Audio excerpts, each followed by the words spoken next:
it's working properly. Always put the transmitter on first before the car. Steering left and right, throttle and brake. All working okay. So then you can move towards starting the car.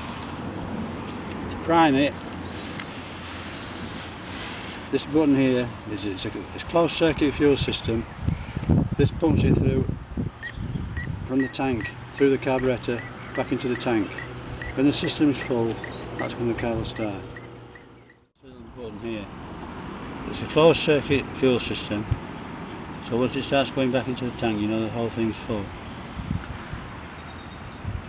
That should be okay. This little lever here is the choke. That's off, that's on this type of engine.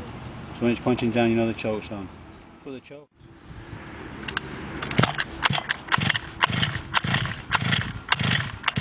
It's firing now, so as soon as it's firing, take the choke off, otherwise you may flood it.